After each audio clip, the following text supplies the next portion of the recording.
Trump has appointed a new border czar, and this is going to be the man that is in charge of deportations. This is Tom Homan. He is a former director of ICE. I've personally been watching him over the years in a lot of congressional hearings and on news, commentating, stuff like that.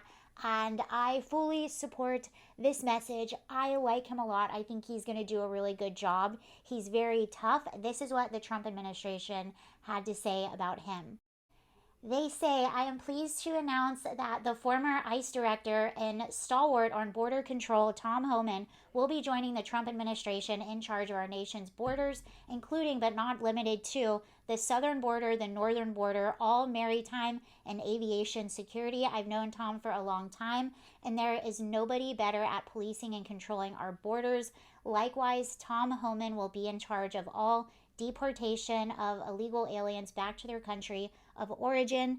Congratulations to Tom. I have no doubt he will do a fantastic and long awaited for job. So this is Tom a while back in an interview where he's actually talking about the deportation and the separation of families, which is a lot of people's concern. We have seen one estimate that says it would cost $88 billion to deport 1 million people a year. I don't know if that's accurate or not. Is that what American taxpayers should expect? What price do you put on national security? Is it worth it? Is there a way to carry out mass deportation without separating families? Of course there is. Families can be deported together. He has also made it perfectly clear that first and foremost, they are going to be focused on any public safety threat. And he said, that is our priority. That's what we're focused on right now, right away, right out the bat. That is our number one focus. Public safety, threats to public safety. And he said that shouldn't be an issue with anyone. That shouldn't be a topic of debate. Everyone should be on board with removing anything that could be a public safety threat in our country that's not supposed to be here. And this is how I think the rest of it is going to go. I think that what they're probably going to do is they're probably going to start that's going to be the first phase of this, getting rid of any public safety element.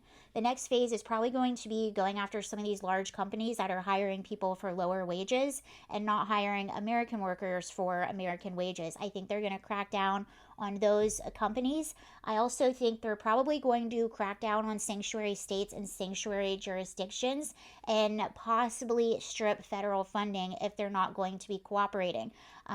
You already have some local leaders all across the United States already saying that they are not going to participate with Trump and with these deportations. So I don't know, but I could definitely foresee any sort of federal funding that these jurisdictions get. I could see that maybe getting withheld. And when you really think about what sanctuary is, that's what it is. You're not cooperating with the national law on a national level. That's exactly what sanctuary is. So it's almost surprising that they do still get funding if they've made a declaration, we're not going to follow your rules, but please give us money. That to me doesn't make a whole lot of sense. So I could possibly see that happening. And I think when that happens, when you pull away the incentives from the people that don't have legitimate asylum claims, the economic migrants, the ones that have come to these places to work, when you pull out those incentives, then the people aren't going to be incentivized to come, obviously. And New York has had this program for a while now where they're offering free tickets to any migrant to anywhere in the world that they want to go, free one-way tickets, because New York City is running out of money.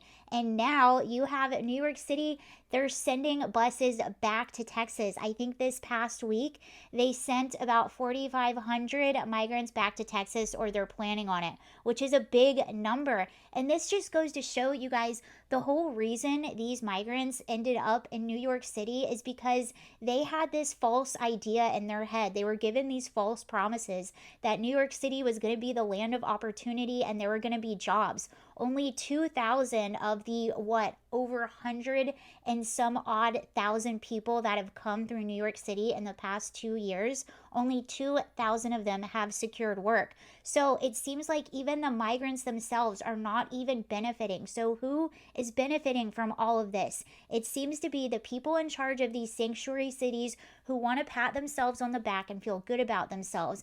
It also seems to be the transportation companies and all the contractors who are making tons of money on this issue.